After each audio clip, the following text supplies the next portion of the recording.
Hello friends, कैसे हो आप सब। तो उम्मीद करते हैं आप लोग मस्त होंगे, स्वस्थ होंगे, जबरदस्त होंगे और आपकी तैयारी बेहतरीन चल रही होगी।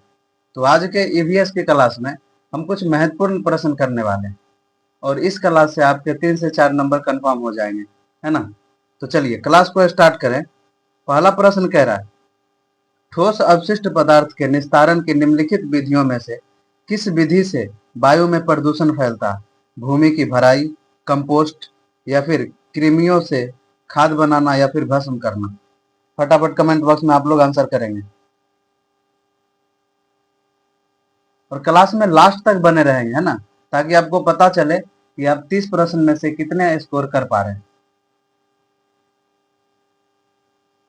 तो हमारा राइट आंसर हो जाएगा ऑप्शन डी, भस्म करना। क्या हो जाएगा? भस्म करना। और उसी जगह बात करें भूमि की भराई की, तो भूमि की भराई कंपोस्ट और कृमियों में खाद बनाने का वायु प्रदूषण नहीं फैलता है। और कंपोस्ट एक प्रकार की क्या है? खाद है, जो जैविक पदार्थ के अपघटन एवं पुनः चक्रण से प्राप्त की जाती है। और यह जैविक खेती का मुख्य घटक है। क्या है? जैविक खेती का मुख्य घटक है। जैसे बात करें पत्तियां, है ना, खुर्चा, खाना, ये सब चीजें क्या है? इसका एग्जाम्पल है। तो चलिए नेक्स्ट प्रश्न की अगर हम बात करें, तो नेक्स्ट प्रश्न कह रहा है, अगला प्रश्न है कि वह स्थान जो कि दीर्घ काल से बाढ़ से प्रभावित होता है, स्थानीय लोगों में डैश का कारण होगा। पुनर्वास, स्थानांतरण, देश प्रत्यावर्तन या फिर पुनः स्थापन। बताए कमेंट बॉक्स में आप लोग आंसर करेंगे फटाफट। क्या होगा राइट आंसर? अगर अभी तक आप लोगों ने चैनल को सब्सक्राइब नहीं किया तो चैनल को सब्सक्राइब कर लेंगे, वीडियो को लाइक कर देंगे और शेयर जरूर कर देंगे और क्लास में लास्ट तक बने रहेंगे। क्या हो जाएगा राइट आंसर?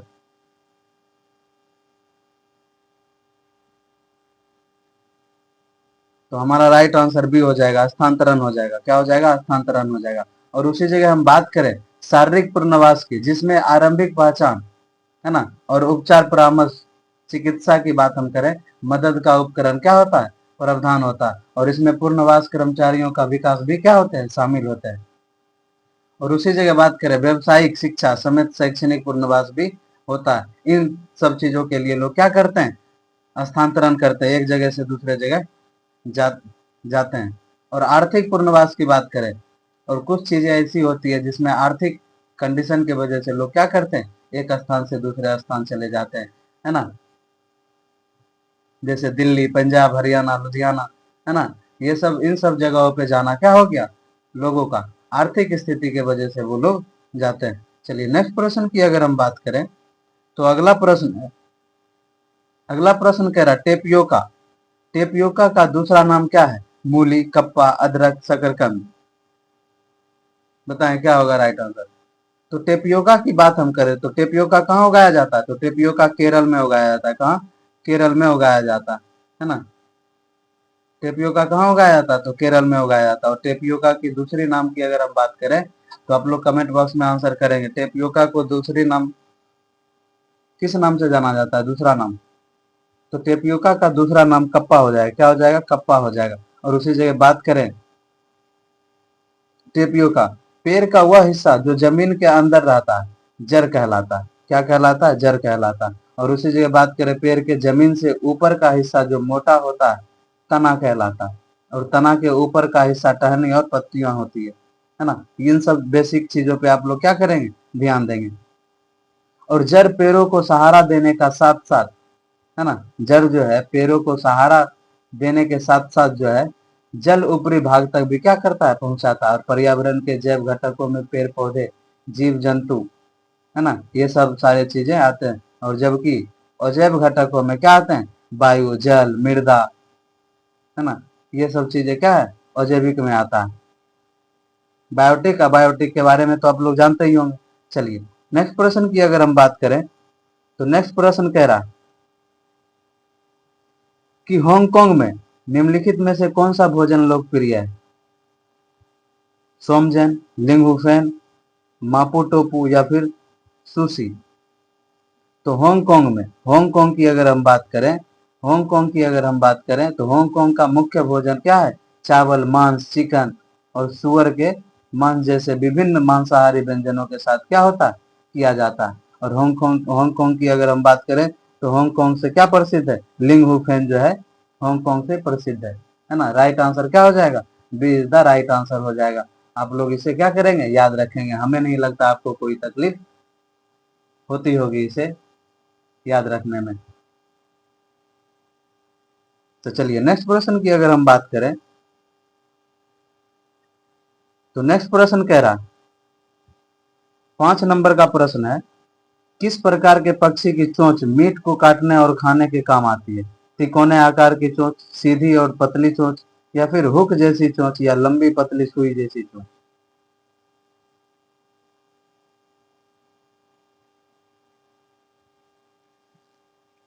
कमेंट बॉक्स में आप लोग आंसर करेंगे।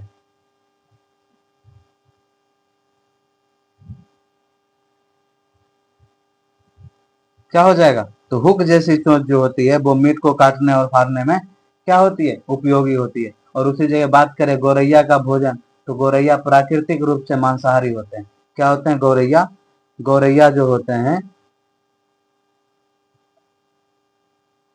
गौरैया जो होते हैं वो क्या होते हैं, मांसाहारी होते हैं। और उसी जगह हम बात करें हरियल पक्षी, तो हरियल पक्षी जो है शाकाहारी होता है। क्या होता है हरियल पक्षी, हरियल पक्षी, हरियल पक्षी क्या होता है, मांसाहारी होता है, शाकाहारी होता है, सॉरी। हरियल पक्षी क्या होता है, शाकाहारी होता है।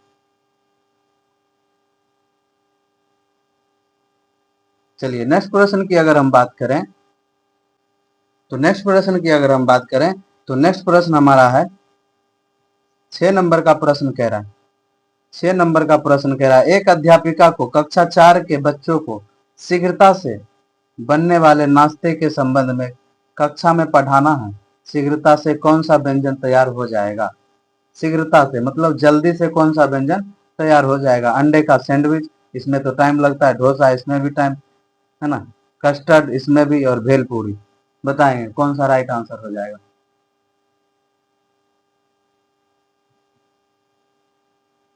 क्या होगा राइट आंसर,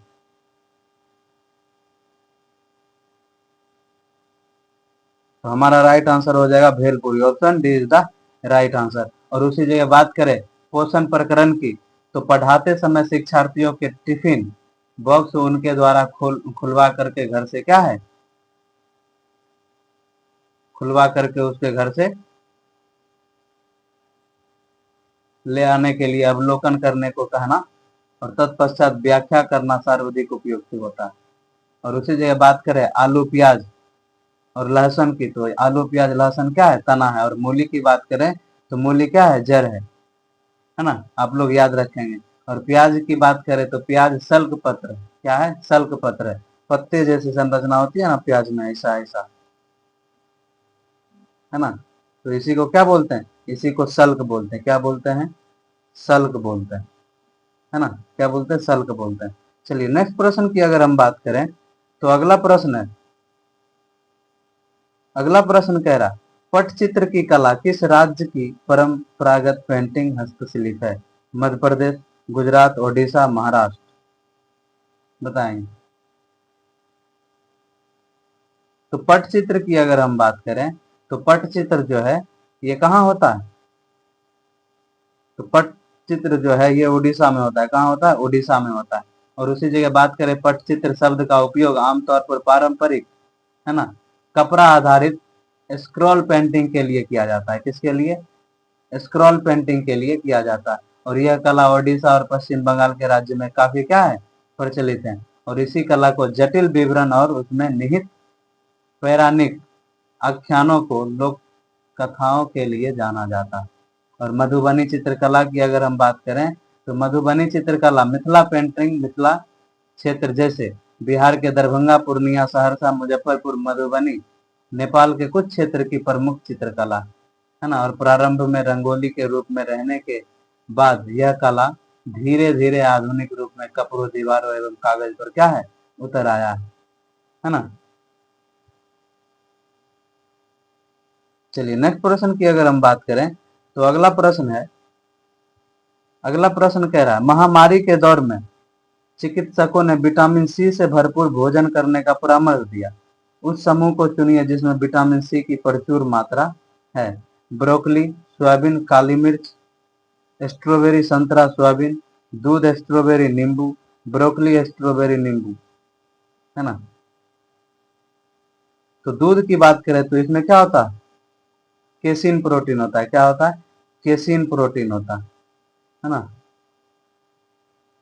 स्ट्रॉबेरी, नींबू, इसमें क्या होता है, विटामिन सी होता है। ब्रोकली, ब्रोकली में क्या होता है, विटामिन सी होता है। और सोयाबीन, काली मिर्च में क्या होता है, विटामिन सी नहीं होता। तो हमारा राइट आंसर क्या हो जाएगा, ब्रोकली, स्ट्रॉबेरी और नींबू तीनों में क्या है, विटामिन सी की मात्रा भरपूर पाई जाती है। तो option D is the right answer हो जाएगा। नेक्स्ट प्रश्न की अगर हम बात करें तो नेक्स्ट प्रश्न है, कह रहा 9 नंबर प्रश्न कह रहा, किस राज्य में झूम की खेती की प्रथा सामान्य है, ओडिशा, बिहार, मिजोरम, उत्तराखंड, बताएंगे। तो ओडिशा की राजधानी कहाँ है, तो कटक है। कहाँ है, कटक है। ओडिशा की राजधानी कटक है। और बिहार की राजधानी की बात करें तो आपको तो पता ही है, पटना, है ना। और मिजोरम में झूम की खेती होती है। किसकी, झूम की खेती की जाती है ना। चलिए नेक्स्ट प्रश्न की अगर हम बात करें तो अगला प्रश्न है, अगर अभी तक आप लोगों ने चैनल को सब्सक्राइब नहीं किया तो चैनल को सब्सक्राइब कर देंगे, वीडियो को लाइक कर देंगे, शेयर जरूर कर देंगे। लाइक और सब्सक्राइब करने के लिए तो कहना ही ना पड़े। चलिए अगले प्रश्न की बात हम करें तो अगला प्रश्न 10 नंबर का प्रश्न है, कह रहा दक्षिण भारत में मनाए जाने वाले फसल काटने वाले पर्व कौन से हैं, पोंगल, उगादी, बिहू और लोहरी। ओनम, पोंगल, बिहू और लोहरी। ओनम, पोंगल, उगादी और बिशु। ओनम, बिहू, उगादी और बिशु। पोंगल की बात करें तो ये कहाँ मनाया जाता है, तमिलनाडु में मनाया जाता है। कहाँ, तमिलनाडु में, तमिलनाडु में मनाया जाता है। और बिहू की बात करें तो बिहू असम में मनाया जाता है। कहाँ मनाया जाता है, असम में मनाया जाता है ना।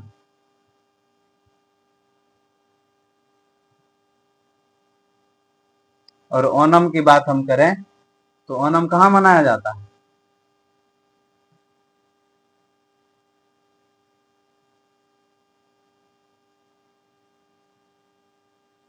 आप लोग कमेंट बॉक्स में आंसर देंगे ओनम कहाँ मनाया जाता है। तो हमारा राइट आंसर हो जाएगा option C is the right answer हो जाएगा, है ना। और उसी जगह बात करें, ओनम केरल का क्या है, प्रमुख त्योहार है। कहाँ है, ओनम केरल का प्रमुख त्योहार है ना। ओनम कहाँ मनाया जाता है, तो केरल में मनाया जाता है। और ओनम केरल का एक राष्ट्रीय पर्व है। क्या है, केरल का राष्ट्रीय पर्व है। और ओनम का उत्सव सितंबर में राजा महाबली के स्वागत में मनाया जाता है और प्रतिवर्ष भी आयोजित की जाती है। और पोंगल दक्षिण भारत में मनाया जाने वाला एक क्या है, लोकप्रिय त्योहार है, जिसे 14 से 17 जनवरी के बीच मनाया जाता है। कब मनाया जाता है, 14 से 17 जनवरी के बीच मनाया जाता है। और किसान फसल पक जाने की खुशी में मनाते हैं, है ना। पोंगल जो है किसान फसल पक जाने के खुशी में मनाते हैं, है ना, खुशी में मनाते हैं। आप लोग इसे याद रखेंगे। चलिए नेक्स्ट प्रश्न की अगर हम बात करें तो अगला प्रश्न कह रहा है कि बरली, 11 नंबर प्रश्न है, बरली जनजाति बरली आर्ट के लिए प्रसिद्ध है, जो कि बनती है कहाँ, घास और पत्थरों से, या फिर बांस और पत्थरों से, गाय के गोबर और मिट्टी से, मिट्टी और पत्थरों से, बताएं। तो बरली जो है ये कहाँ का है, तो बरली ये जो है कि महाराष्ट्र का है। कहाँ का है, महाराष्ट्र का है ना। तो बरली कहाँ मनाया जाता है, तो महाराष्ट्र की जनजाति। Option C is the right answer हो जाएगा। और उसी जगह बात करें, महाराष्ट्र के ठाणे जिले में बरली जाति के आदिवासियों का निवास है। और इसी आदिवासी जाति की कला भी क्या है, बरली लोक कला के नाम से जानी जाती है। और यह जनजाति महाराष्ट्र के दक्षिण से गुजरात की सीमा तक फैली हुई है। और बरली चित्रकला एक प्राचीन भारतीय कला जो महाराष्ट्र की एक जनजाति बरली द्वारा बनाई जाती है। और यह कला उनके जीवन में मूल सिद्धांतों को प्रस्तुत करता है। जैसे चित्रों में मुख्यतः फसल पैदावार, ऋतु, शादी, उत्सव, जन्म, धार्मिकता को क्या करती है, दर्शाता है ना। चलिए नेक्स्ट प्रश्न की अगर हम बात करें तो अगला प्रश्न कह रहा भारत के किन राज्य के समूहों के कर्क रेखा गुजरती है। भारत में जो है किन राज्यों से कर्क रेखा गुजरती है। तो भारत में कितने राज्यों से कर्क रेखा गुजरती है, आप लोग कमेंट बॉक्स में आंसर करेंगे। तो भारत में 8 राज्यों से कर्क रेखा गुजरती है ना। कितने राज्य से, 8 राज्य से कर्क 8 राज्यों से कर्क रेखा गुजरती है ना। और आप लोग इसे सीरीज में याद रखेंगे, हम आपको सीरीज बाय सीरीज बता दे रहे हैं। सीरीज में आप लोग याद रखेंगे क्योंकि सीटेट में, ईवीएस में ये प्रश्न पूछे जाते हैं सीरीज वाले, है ना। तो सीरीज में इसे याद रखेंगे। पहला मिजोरम, दूसरा त्रिपुरा, है ना, तीसरा पश्चिम बंगाल, चौथा झारखंड, पांचवा छत्तीसगढ़, है ना, छठा मध्य प्रदेश, सातवां हो जाएगा राजस्थान और आठवां क्या हो जाएगा, गुजरात हो जाएगा। इसे आप क्या करेंगे, याद रखेंगे। और उसी जगह बात करें कर्क रेखा, कर्क रेखा यह उत्तरी गोलार्ध में भूमध्य रेखा के समानांतर 23.5 डिग्री पर क्या है, ग्लोब पर पश्चिम से पूर्व की ओर खींची गई है ना। और काल्पनिक रेखा है, इसे ट्रॉपिक ऑफ कैंसर भी कहते हैं। क्या कहते हैं, ट्रॉपिक ऑफ कैंसर भी कहते हैं। क्या कहते हैं, ट्रॉपिक ऑफ कैंसर भी कहते हैं, है ना, कैंसर भी कहते हैं। और कर्क रेखा अपने अक्षांशीय मान पर 23.5 डिग्री उत्तरी अक्षांश पर है। कितना, 23.5 डिग्री उत्तरी अक्षांश पर स्थित है। तो बताएंगे राइट आंसर क्या हो जाएगा। तो हमारा राइट आंसर हो जाएगा छत्तीसगढ़, गुजरात और Jharkhand. Option B is the right answer. चलिए नेक्स्ट प्रश्न की अगर हम बात करें तो अगला प्रश्न कह रहा है 13 नंबर प्रश्न है आपका, कह रहा है अजय भोपाल में है और उसे गंगटोक और पुदुचेरी के सम्मेलन में उपस्थित होना। जहां पर अजय है वहां से गंगटोक और पुदुचेरी की क्या स्थिति होगी, बताएंगे क्या स्थिति होगी।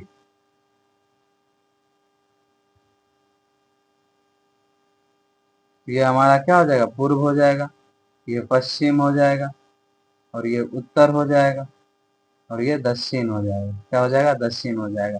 अब कह रहा है कि भोपाल, अजय जो है कि भोपाल में है, तो भोपाल कहाँ है, तो भोपाल यहाँ है ना। कहाँ है भोपाल,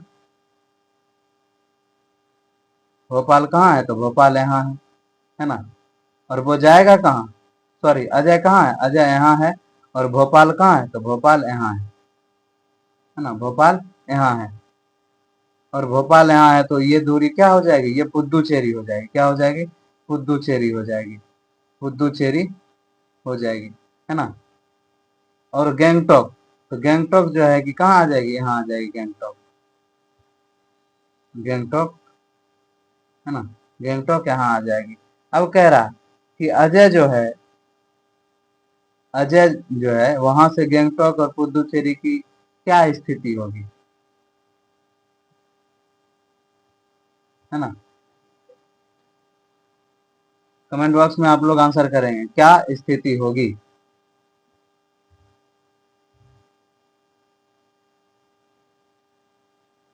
तो भोपाल से जो है गैंगटॉक उत्तर पूर्व में है। भोपाल से जो है गैंगटॉक कहाँ है, उत्तर पूर्व में है।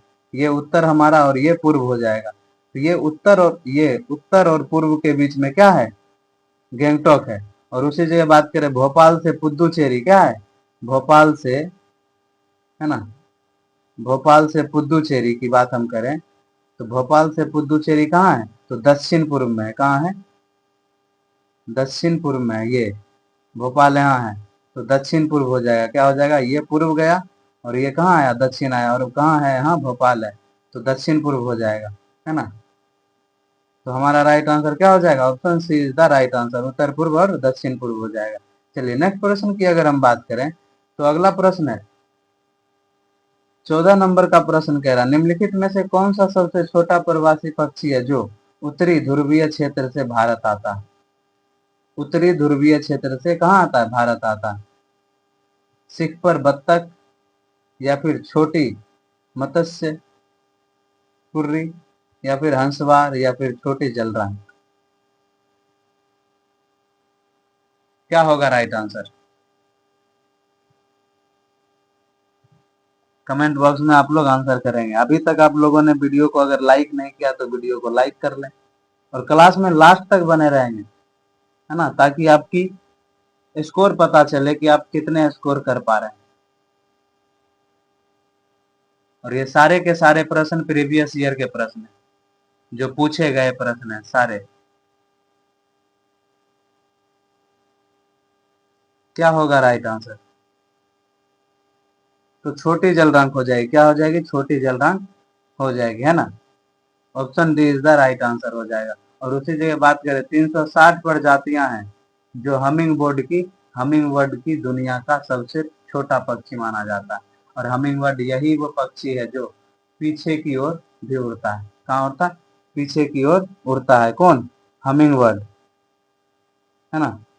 हमिंग बर्ड पीछे की ओर उड़ता है, आप लोग इसे याद रखेंगे, है ना। चलिए नेक्स्ट प्रश्न की अगर हम बात करें तो अगला प्रश्न कह रहा है 15 नंबर प्रश्न है कि रोनी ने इटली से भारत की यात्रा की योजना बनाई। उसके मित्रों ने उसे वहां से इटालियन चीज पनीर लाने के लिए कहा। कौन सी तकनीक चीज को सुरक्षित रखने और भारत में लाने के लिए उत्तम होगा? आपको अगर कहे कोई सामान यहाँ से वहां ले जाने के लिए, तो आपके पास तो व्यवस्था होनी चाहिए ना, कि किस तरह से हम उसको ले जाए ताकि वो क्या हो, वेस्टेज ना हो। बताइए, क्या डिब्बा बंद होगा, या फिर निर्जलीकरण होगा, लवणन होगा, या फिर निर्बाध पैकिंग होगा? क्या होगा राइट आंसर? तो निर्बाध पैकिंग हो जाएगी। क्या हो जाएगी? निर्बाध packing. Option D is the right answer हो जाएगा। और उसी जगह बात करें, निर्बाध पैकिंग में खाद्य पदार्थों की ऑक्सीकरण को क्या करता है? रोक देता है। अगर पन्नी में आप कोई चीजों को ले जा रहे हैं पन्नी से पैक करके, तो उसमें क्या हो जाएगा? ऑक्सीजन की मात्रा जाएगी नहीं। और जब ऑक्सीजन की मात्रा नहीं जाएगी तो वो चीजें क्या होगी? खराब नहीं होगी। और निर्जलीकरण, जिसे अंग्रेजी में डिहाइड्रेशन कहते हैं, अंग्रेजी में क्या कहते हैं? डिहाइड्रेशन कहते हैं। और शरीर में पानी की कमी का परिणाम होता है। अगर शरीर में पानी की कमी हो जाए तो क्या होता है? डिहाइड्रेशन होता है। और यह स्थिति तब पैदा होती है जब शरीर से निकलने वाले पानी की मात्रा दिन भर में ली जाने वाली पानी की मात्रा से क्या हो? अधिक हो, है ना। और निर्जलीकरण को कम करने के लिए जीवन रक्षक घोल ORS का इस्तेमाल करना चाहिए, है ना, ताकि डिहाइड्रेशन ना हो।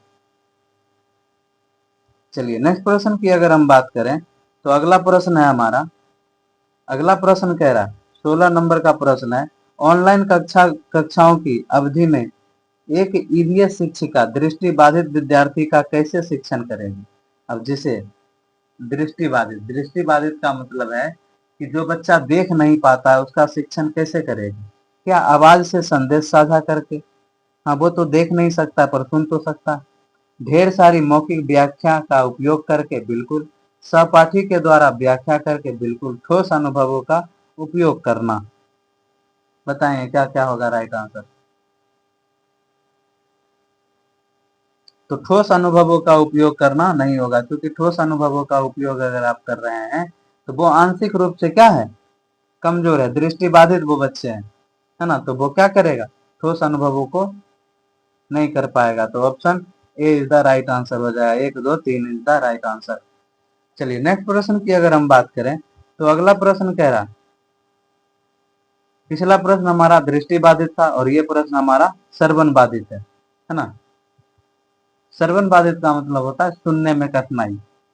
श्रवण बाधित बच्चों की शैक्षिक अवस्थाओं के प्रबंध के लिए शिक्षिका को ऑनलाइन शिक्षण में रूपांतरण करना चाहिए।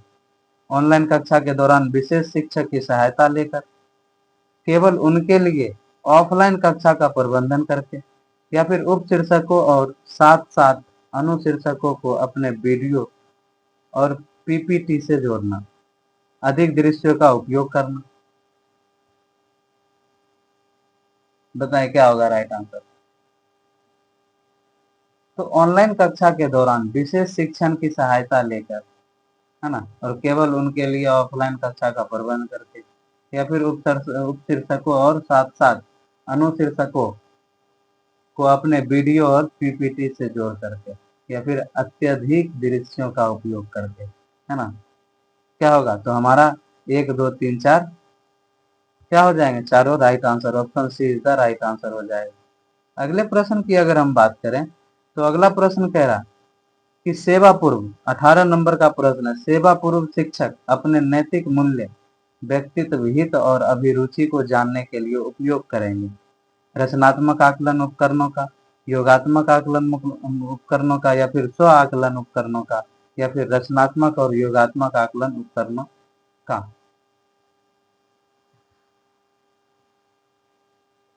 क्या होगा राइट आंसर? तो वर्तमान शिक्षा का उद्देश्य छात्र का बहुमुखी विकास करना होता है और इसी शिक्षा की प्रकृति और पाठ्य पुस्तक सैद्धांतिक तथा व्यवहारिक दोनों होते हैं और पाठ्यक्रम की विषय वस्तु ऐसी होती है कि वह शिक्षार्थी के हर पक्ष का, है ना, विकास करता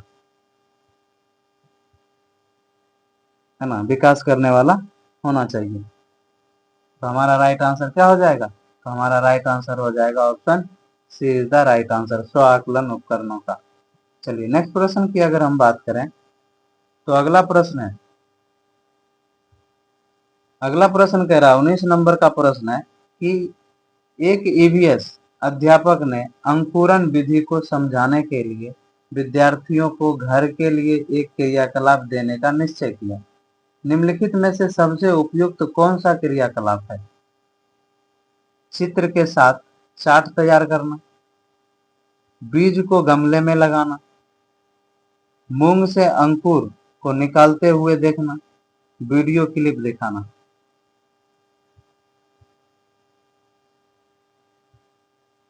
क्या होगा?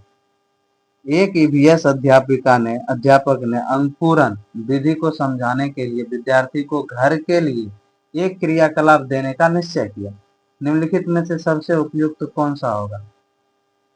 बीज को गमले में लगाने, तो बीज को गमला में लगाएगा तो वो तो पौधे निकलेंगे। चित्र के साथ चार्ट तैयार करना, वो भी कर सकते हैं।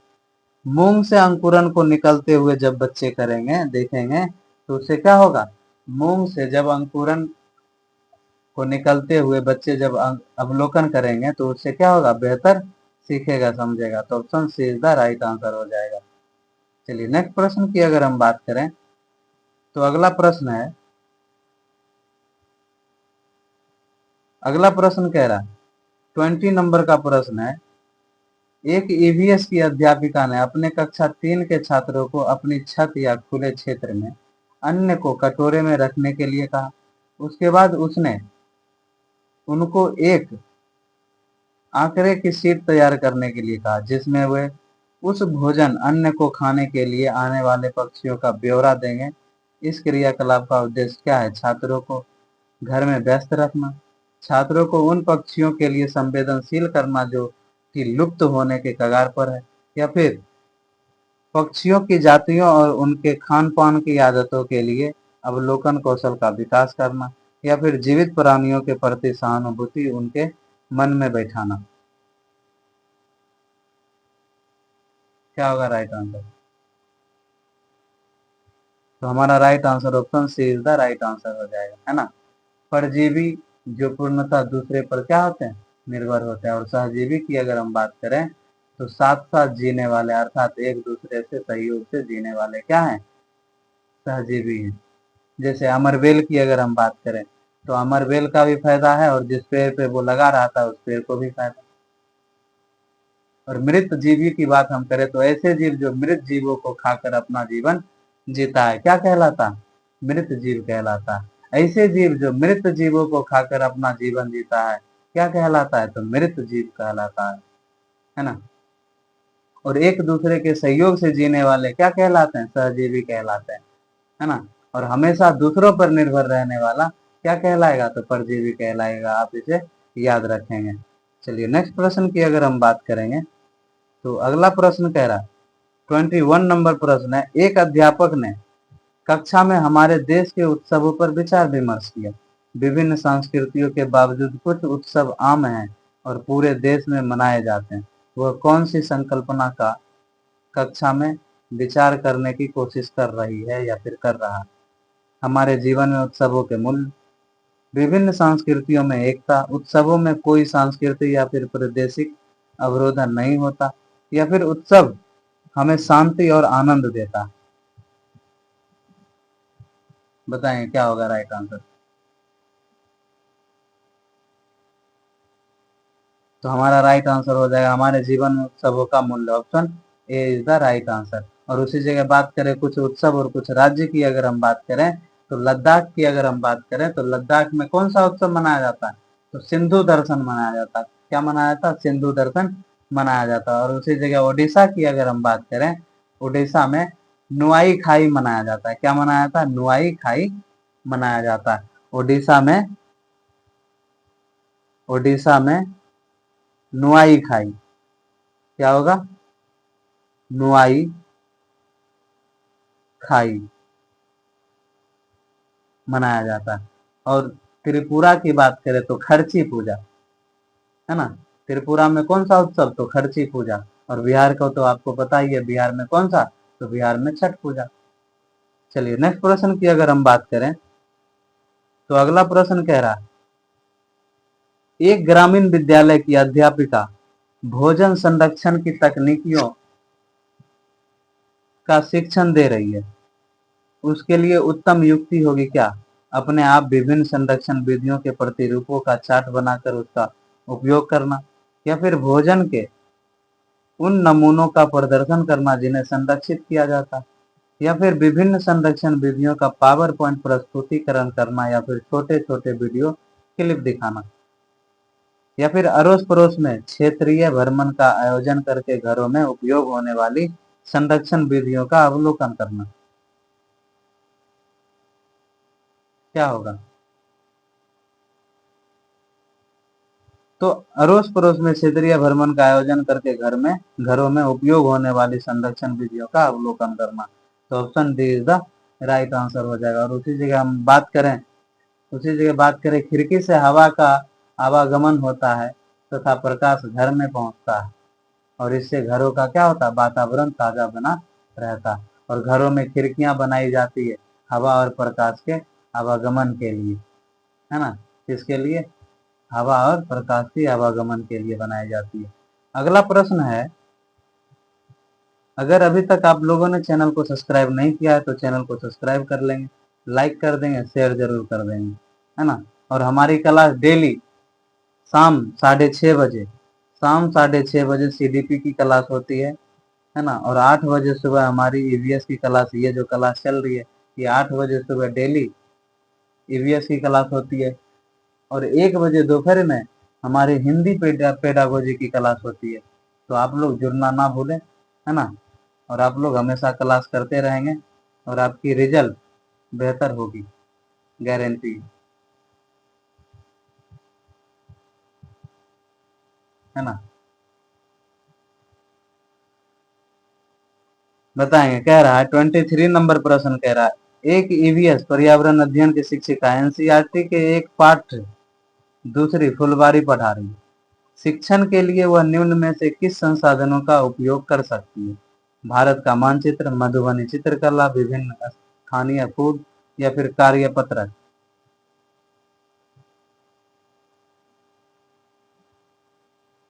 क्या होगा राइट आंसर, तो हमारा चारों हो जाएगा, option A is the right answer हो जाएगा, है ना।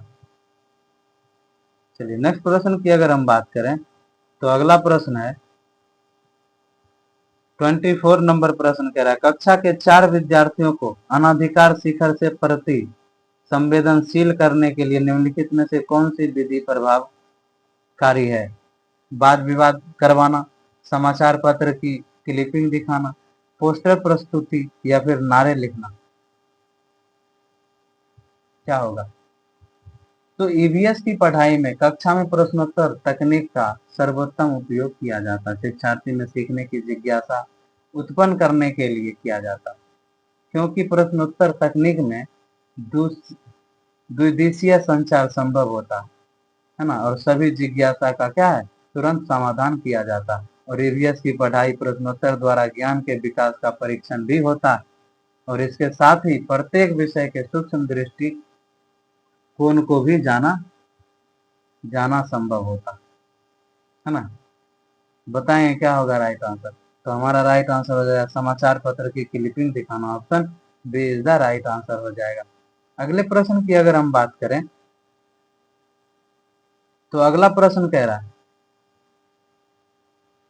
25 नंबर प्रश्न है, व्यवसाय में रूढ़िवादी छवि के मुद्दे के प्रति विद्यार्थियों को संवेदनशील करने का प्रभावशाली तरीका क्या होगा? क्या सामाजिक मीडिया, नुक्कड़ नाटक, समाचार पत्र या फिर रेडियो? बताएंगे राइट आंसर क्या होगा। कमेंट बॉक्स में आप लोग आंसर नहीं कर रहे हैं, तो क्या हो जाएगा? नुक्कड़ नाटक हो जाएगा, option B is the right answer हो जाएगा, है ना। Option B is the right answer हो जाएगा। और उसी जगह हम बात करें पर्यावरण के अध्ययन के समय कक्षा में क्या है पढ़ाया, जो सामान्य उपागम का अनुपालन किया जाता है उसमें सरल से कठिन, मूर्त से अमूर्त और स्थानीय से वैश्विक होता है। क्या होता है? स्थानीय से वैश्विक होता है। चलिए नेक्स्ट प्रश्न की अगर हम बात करें तो अगला प्रश्न है, ये वीवीआई प्रश्न, आप इसको समझ लीजिए। क्या है वीवीआई प्रश्न, आप इसे समझेंगे। कह रहा पर्यावरण अध्ययन के उद्देश्य को सफल करने के लिए पाठचर्या आधारित होना चाहिए। पर्यावरण डैश अधिगम, पर्यावरण डैश अधिगम, पर्यावरण डैश अधिगम, के साथ, के लिए, से या फिर के बारे में, के माध्यम से, लिए, मध्य, के लिए या फिर के साथ, के लिए या फिर मध्य से? बताएंगे।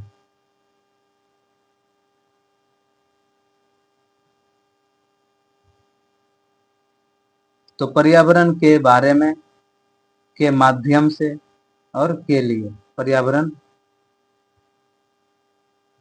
के लिए, option B is the right answer हो जाएगा। क्या हो जाएगा?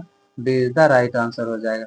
नेक्स्ट प्रश्न की अगर हम बात करें तो अगला प्रश्न कह रहा है 27 नंबर प्रश्न है, अध्यापक ने अपने छात्रों को विद्यालय के बगीचा में गुलाब के पौधों को ढूंढने के लिए कहा। छात्रों ने देखा कि कुछ में फूल नहीं खिले हैं। उसने उन्हें निर्देश दिया कि वे पौधों को प्रतिदिन देखेंगे कि कितने दिन में उसमें उनमें जो है कि बाहर आती है। यहाँ पर अध्यापक निम्न में से क्या विकास करना चाहता है? प्रयोग में आंकड़ों को दर्ज करने का कौशल, छात्रों में जिज्ञासुता, या फिर प्राकृतिक सौंदर्य के अजूबे देखना, या फिर फूलों को पुष्पित होने की क्रिया का आनंद लेना। तो छात्रों में जिज्ञासुता, है ना, छात्रों में क्या? जिज्ञासुता, और प्रयोग में आंकड़ों को दर्ज करने का कौशल, option B is the right answer हो जाएगा, है ना। चलिए नेक्स्ट प्रश्न की अगर हम बात करें तो अगला प्रश्न कह रहा है 28 नंबर, ट्रैफिक स्थल या चौराहे पर कुछ व्यक्ति अपने वाहन का इंजन बंद नहीं करते। एक ईवीएस शिक्षिका ने इस विषय पर कक्षा में चर्चा की। वह छात्रों को क्या संप्रेषित करना चाहती है? वायु और ध्वनि प्रदूषण, अनवीकरणीय संसाधनों का समझदारी से उपयोग करना, प्राकृतिक संसाधनों का दुरुपयोग करना, या फिर सरकार इसे रोकने के लिए कदम नहीं उठा रही है? क्या होगा राइट आंसर? आप लोग कमेंट बॉक्स में फटाफट आंसर करें। तो हमारा राइट आंसर हो जाएगा ऑप्शन डी, एक दो तीन चार सारे क्या है? संप्रेषित करना चाहिए। नेक्स्ट प्रश्न है 29 नंबर प्रश्न कह रहा है, एक शिक्षिका अपने छात्रों को उन तरीकों को बता रही है जिसमें वे अपने घरों को पर्वों के दौरान सुसज्जित करते समय स्थानीय पदार्थ का उपयोग कर सकते हैं। उस चर्चा का उद्देश्य क्या हो सकता है? छात्रों की रचनात्मक में वृद्धि करना, स्थानीय वस्तु का उपयोग करके अपनी कला और संस्कृति को सुरक्षित करना, या फिर स्थानीय विक्रेता की सहायता करना, यह साझा करना कि यह वस्तु सस्ती होती है। क्या होगा? तो एक दो तीन चारों क्या है? सही है, option D is the right answer हो जाएगा, है ना। नेक्स्ट प्रश्न की अगर हम बात करें तो अगला प्रश्न कह रहा है निम्नलिखित में से कौन सा साधन पर्यावरण अध्ययन के विद्यार्थी के आकलन के लिए गुणात्मक आंकड़ों को इकट्ठा कर सकता है? दृष्टांत अभिलेख, पेपर पेंसिल परीक्षण, कार्यपत्र, क्रम निर्धारण, मपनी या फिर रेटिंग स्केल भी इसे कहते हैं।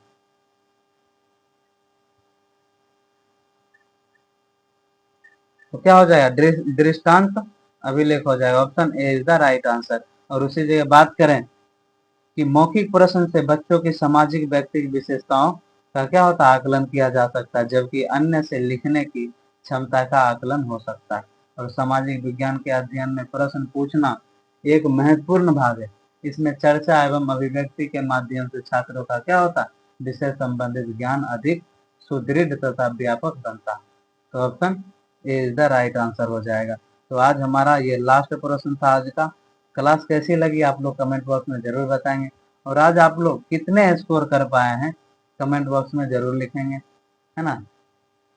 और हमारी क्लास डेली 6:30 बजे शाम में CDP की क्लास होती है। और ये क्लास जो अभी चल रही है ये 8 बजे हमारी क्लास सुबह में होती है। और 1 बजे दोपहर में 1 बजे दोपहर में, है ना, 1 बजे दोपहर में हिंदी पेडागोजी की क्लास होती है। हिंदी पेडागोजी की क्लास होती है ना। तो आप लोग सारे क्लास को देखेंगे। और अभी तक आप लोगों ने वीडियो को लाइक अगर नहीं किया तो वीडियो को लाइक कर देंगे, चैनल को सब्सक्राइब कर देंगे और शेयर कर देंगे। और जाते जाते एक प्यारा सा कमेंट कर देंगे क्लास आपको कैसी लगी, है ना। मिलते हैं नेक्स्ट वीडियो में, तब तक के लिए बाय, टेक केयर।